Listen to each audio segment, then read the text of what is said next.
and we'll get back with you. Hello, everyone. My name is Mark Anthony with Edge on Regenerative Medicine Show. We are so happy to have you all out there on Instagram, Facebook, YouTube, Internet land. Today I have a special guest, Dr. Daniel Savarino. Hopefully I said that. It sounds Italian. Oh, yes. You're very Italian. Anyways, we have Dr. Daniel Savarino. Dr. Daniel Savarino. And I'm excited because we here at Edge on Regenerative Medicine Show, we make sure that we deliver the best of the best in their field and what they do. And one of the things that we love about this show is that we're here to help people. The bottom line, there's a lot of people that are sick and they don't need to be sick. And a lot of them don't need to be in the hospitals. And of course, that's another thing. But today we're talking about Dr. Daniel. And one of the cool things, he has I believe you can find him at Ask Dr. Dan on Facebook and Instagram and YouTube. So he does, I believe, like a show. Is that correct? You have like a little show that you talk on, or? It's a little question and answer. We propose a subject on Monday, and then we give you guys the week to give us some questions, and then on Friday we give you some answers. Yeah. I love it. So you guys can go there at AskDrDan.com. We'll have the link down at the bottom. Not only that, but he's also a national speaker. You can also find him at Apex Center for Regenerative Medicine. This is in Tinton Falls, New Jersey. Hopefully I said all that correctly. And then you can also find him at his website at regeneratenj.com. Hopefully I said that correct. RegenerateNJ. RegenerateNJ.com, just like MJ. And so the title today is I really love this title. It's called Keeping People Out of the Operating Room. So again, thank you for being on the show. And let's talk about that, Dr. Daniel, keeping people out of the operating room. What are some of the things that your office is doing to do that? Yeah, sure. So, I mean, that's the goal of our practice. I am a primary care sports medicine doctor, so I train non-operatively. I've kind of worked with a lot of orthopedics over the years, though, and I've seen a lot of surgeries, and a lot of them I don't think really need to be done. We specialize in regenerative therapies, so using things like PRP, stem cells, but also we specialize in minimally invasive procedures using ultrasound guidance that keep people out of the operating room. So we do procedures in our office through 3 to 5 millimeter incisions, little pokes that don't even require a stitch that, used to or still do when you go get them traditionally. They have a 3 to 6 inch incision and, big recovery time, more likely to get infected, all sorts of stuff. So. Man, I love that. So as we're talking about keeping people out of the operating room, what are some of the, you said you were mentioning about PRP. What can PRP do for that you've seen that is help people to stay out of the operating? We'll just use PRP for an example, or even stem cell. Sure. So PRP, which is platelet-rich plasma, which is taking your own blood, spinning it down, concentrating those platelets, which are your healers. We basically take that and we put them into places that can't normally heal on their own or just have not healed, the way we had liked them. So for things like your tendons, your ligaments, tennis elbow, Achilles tendon, plantar fascia, these are all places that don't have a great blood supply, and the blood really can't get there in large amounts, which is why some of these don't heal properly. So basically what we do is we put the healers in places they can't normally get to in a large amount, and we facilitate that healing. So you can heal chronic tendinopathies, like what they call tendinosis. You can also even heal some partial tears. Even if a full tear is completely non-displaced and it's close to each other, you can heal small full tears sometimes just using that. As far as things like joints go, PRP can also sometimes heal some cartilage. I've had meniscal injuries that I've seen the meniscal tears on MRI. We've done some PRP. A couple months later, the meniscus is healed, and we don't have a radiologist in our group. No one's reading it, there's no bias. We've seen them heal. So when it comes to joints, though, I usually think things like stem cells are the more robust treatment. That's where I think for things like osteoarthritis, you're going to get the better results. PRP works and people do feel good because the PRP really will get rid of that chronic inflammatory process. But the stem cells, I just think, do it a little bit better. Right. I know that they work a little differently.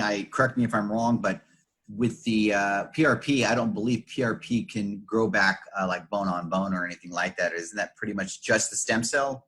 So even the stem cell, if you have a bone-on-bone situation, you're probably not going to really grow any cartilage back, just because there's no chondrocytes for that to feed on. If you have mild arthritis, sometimes you can put a little cushion back on the tire, a little tread back on the tire. But, really the goal is to get rid of that chronic inflammation and because that chronic inflammation not only hurts, but it feeds the arthritis too. So those chronic inflammatory cells go in there like little Pac-Man and they eat up that cartilage faster, so you're reversing that process and then you're making them feel better and they have more motion and more mobility. So, it's like I always say, you don't treat a finding, you treat how they feel, right? So you can get an MRI or an X-ray and someone can have a bone-on-bone arthritis, but if they have no pain, are you going to do a knee replacement on these people? Right.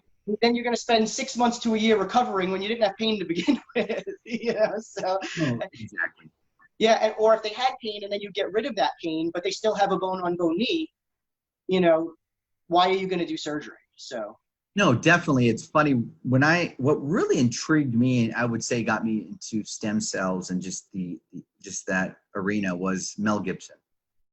When I saw the Mel Gibson video of his father, his father was like 90 years old or something like that. Now his dad's still living, is like 103.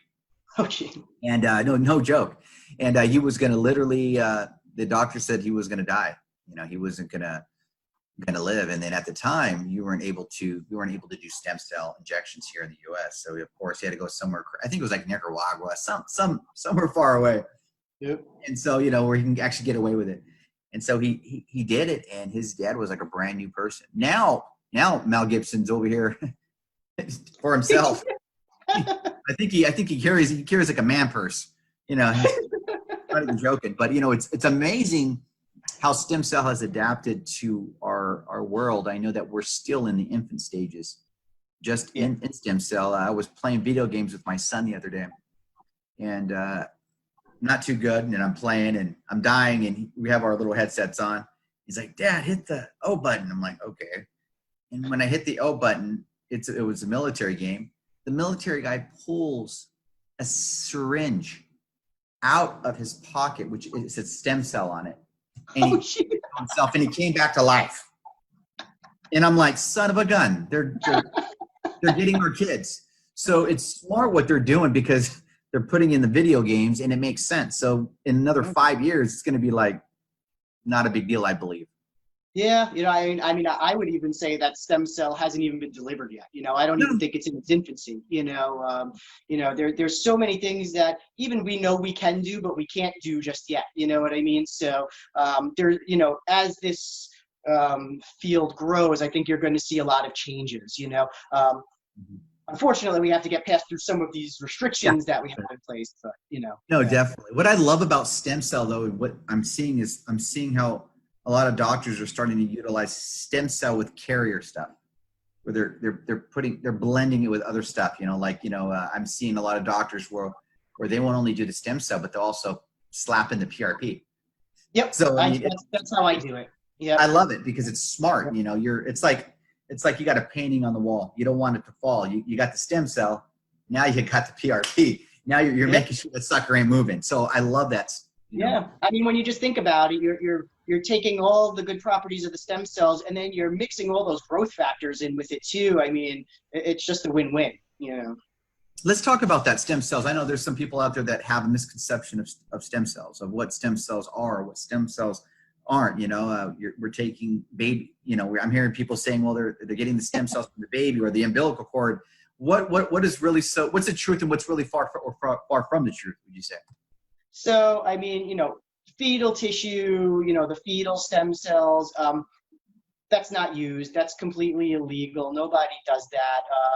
What most people use is either the patient's own bone marrow or fat cells. There are some people that use donated umbilical cord stem cells, that kind of stuff.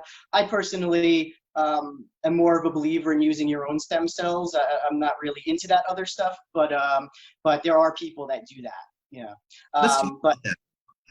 Let's talk about what you just said. I like that. Sure. You said you're more into using your own stem cells instead of somebody else's stem cells. Is that correct? Yep. Yeah. So, I just believe that when I go into your bone marrow, I know what I'm getting. There's no doubt that there's stem cells there. With some of these companies that make these products, A, there's a million companies. B, the FDA really has come out pretty negatively against them. So, they're obviously not being regulated too much. So, you don't know what you're getting. There have been a couple of instances of infection because of that, like 13 people got infected because of a batch. I've been to some of the orthobiologic conferences that have, people have done independent studies and really say there's no stem cells in there. So I tend to just, I've been using bone marrow for a long time, and it works great. What a lot of people are going to say against bone marrow is age. Okay, older people, their marrow isn't as good, and I don't believe in that. I've done bone marrow injections on people well into their 80s, and they have great results. I believe it's more kind of how you're made, your protoplasm. If you have bad genes, you're probably going to have bad stem cells, so you could be 35 and have a lot of chronic illness and your stem cells probably aren't going to be that good. Or you could be 95 and you can be healthy and you'll get great stem cells out of people, so. That makes a lot of sense. And here's a question for you. I've just kind of came to me. Let's just pretend before I was born, my parents, took my stem cells out. And, whatever, they took my stem cells out. And then when I got older, I was able to utilize those stem cells. I was thinking that'd be cool if they actually started to do that. I don't know, they do that, but it's more for, they do that, but it's more for like leukemias and that kind of stuff. Yeah. They don't really use it musculoskeletally. And also, but you could, right? I'm sorry? But you could, correct? You know what? I don't see why you can't, but yeah. I actually have been asked the question a couple times and I did look into it and I couldn't get into, I wasn't able to get it. So, they don't allow it for that kind of stuff, because someone did ask that question and it made sense, they still had it, but yeah, it's just something that I don't know why, but there's a lot of red tape with that right now. Huh. Yeah. That's interesting. I was just thinking in the top of my head, I go, that would be actually pretty darn cool. Yeah, well, the other thing, though, is, you have to pay every year to keep that cryogenically frozen. And if you keep that forever, I think it's a couple $1,000s every year you have to maintain. You know what? You're right. I'll might as well just pull out your stem cells when you need them. Hey, we'll just throw some PRP on there. We'll be good to go. Yeah. We'll make my old ones come to life. Absolutely. Awesome. So what would you say that you're seeing? Let's just use this as an example of some people. I know we can't say any names, but let's say somebody came in there and they had something wrong with their knee, for the past, whatever, 10 or 15 years. And does it take about a year to 2 for them to get better? Are you seeing an average of, because each person's different?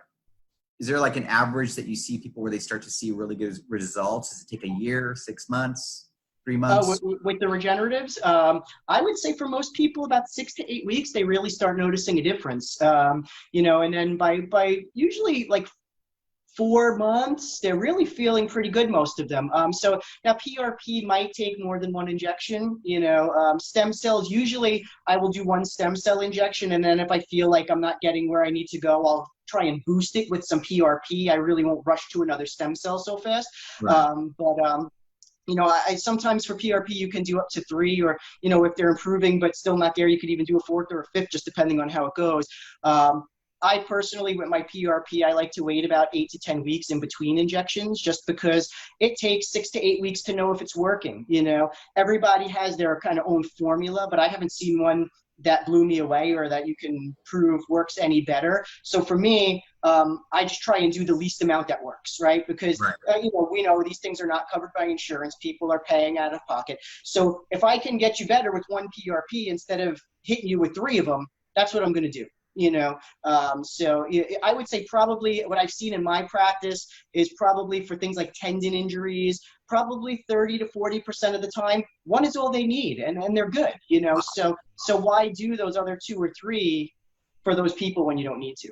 So I know for a fact, if I were to go in with surgery for my knee, I would probably be out for 6 to 8 weeks, maybe longer, depending on the type of surgery. Yeah, it could be 6 months to a year. Yeah, up to a year. You're right. Yeah. And or we're not talking about stem cell, or let's say I do the surgery from, we'll say 6 months to a year, and then my insurance, of course, will still only cover just a minimum, and I'm still spending $50,000 to $80,000 depending on the type of surgery, out of pocket. So what really works? So let's talk about those people that say, I can't afford it. It's too much. I'll just do the surgery. Let my let them take care of it. What would you say to people like that? Well, I mean, for some people it is a money issue, but for a lot of people, you have to make them realize that if they are still working, the amount of downtime and lost time that they're going to have, can be many stem cell procedures. You're losing a lot of time too. Where although it takes 6 to 8 weeks to feel better with stem cells or PRP, you're walking right out of the room, and within a week, I tell you to take it easy for about a week, but you could start going back to whatever you were doing a week later, so you're talking no downtime.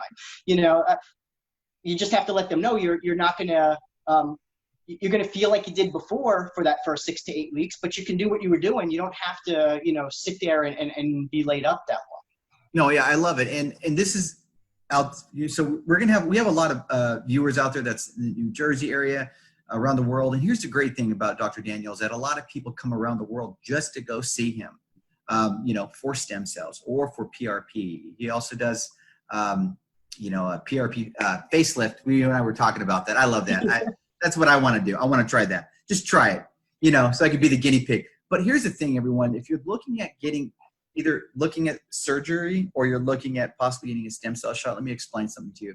It's going to be worth your money 10 times over to do stem cell. And let me tell you something. It's not as expensive if you were to get a surgery.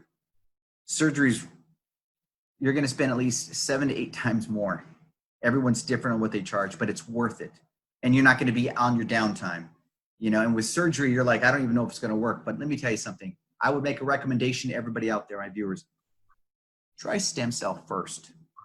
And if that doesn't work too well, hey, then possibly look at that. Everyone's situation's different, but I just wanted to kind of throw that out there because it's not expensive. I don't believe stem cells expensive when you compare the versus from surgery to a stem cell shot or having PRP. Yep. And I mean, obviously, if you're coming from far away, you can't come and see me consistently. But for local people, I mean, I believe in you try the lowest first and you build your way up. So I probably talk more people out of PRP and stem cells than I talk into it, because they come to me, their knees hurt, they have some arthritis, but they haven't tried anything. So you know what? You're going to try some physical therapy. You're going to try a brace. You're going to try a steroid injection. You're going to try the hyaluronic acid injections because they work on a lot of people. Right. And when they either don't work or stop working, then you have PRP and stem cell, and it buys you that time, Right.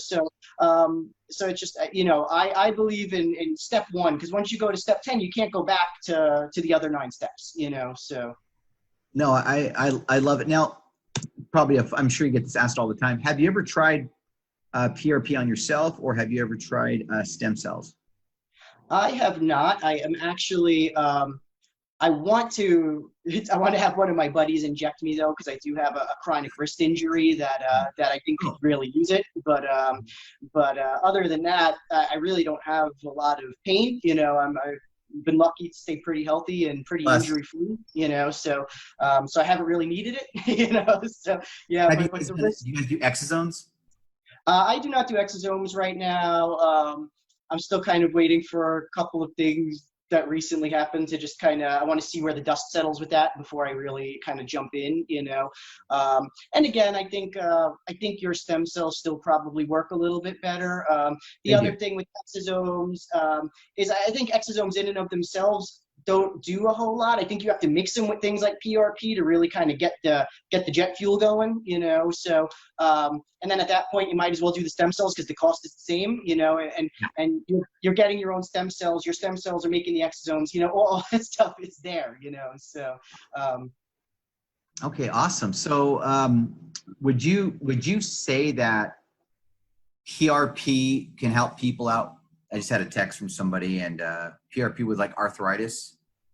So it definitely helps with arthritis. Again, I think for arthritis, I think the stem cell is probably the better injection, you know. But again, there's a different cost point. There's a different, you know, there's more involvement when you're getting bone marrow or fat, you know. So for some people, just the simple blood draw and the cost point is better to start with PRP. And you can always progress from PRP to stem cells later on if they're not getting the results they're looking for, you know. So so I will tell people, you know, listen, PRP works, but I think the stem cells are better. If they decide to go the PRP route, that's fine because people do really well with it. But, you know, some people need to take that extra step. Yeah.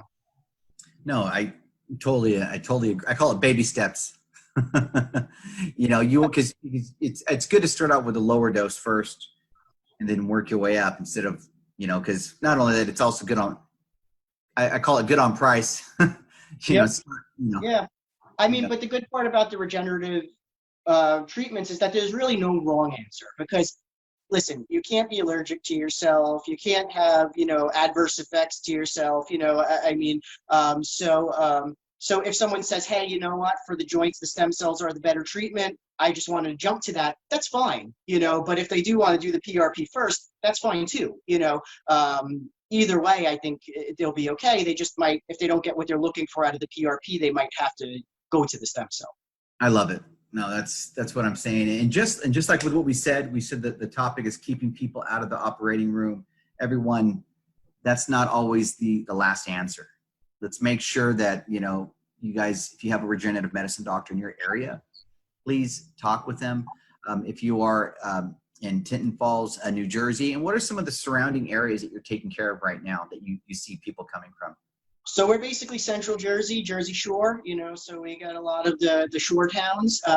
We, at my old practice that I used to work for was in Staten Island. So we get quite a few people that take the trip down from Staten Island. But I mean, I've had people come from Canada. I've had people come from Germany. I've had people come from different states. So, you know, we get people from all over the place, but obviously our home central area is kind of right in that Central Jersey, Monmouth County area. Yeah. Okay, that's awesome. No, I love it. And so everyone, so if you're looking for, you know, if you're looking for PRP or you're looking for stem cells, please check out Dr. Daniel Savarino.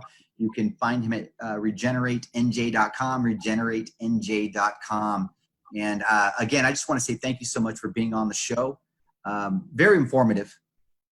Yeah, thank you. Yeah, I'm always here to answer questions, and you know, and when people become my patients, they have access to my email. I answer them 24 hours a day. You know, I really I like to inform people, and I like to let people know, you know, about all the stuff. So I love it. And guys, you can find Dr. Daniel at Ask Dr. Dan on Facebook and Instagram and YouTube. You can ask him questions, and he'll get back with you. And so the Facebook is Apex Center for Regenerative Medicine, and the Ask Dr. Dan segment's on there. And then YouTube is also Apex Center for Regenerative Medicine, and Instagram is Regenerate NJ. Okay, so regenerateenj.com, then Apex Center for Regenerative Medicine. So that's for the Apex Center for Regenerative Medicine would be for Facebook, Instagram, and YouTube. Facebook and YouTube, and then Instagram is Regenerate NJ. Okay, awesome. We have so much. Social media. We don't even know where we're going. I know. I think I asked my marketing person what all my handles were because I forget it. Oh, you're all at Ask. Oh my God. Anyways, the cool thing is I'll make sure everyone that we have this here at the bottom of this video here, and the link. You just click on them. You don't have to type it out. And everyone, remember, sharing is caring. One video could change one person's life. Let's make sure that's you. So if you're not in pain, there's somebody on your social media that I'm sure is. Anyways, have a great day, everyone. God bless you all. And thank you so much, Dr. Daniel. Thank you so much for having me.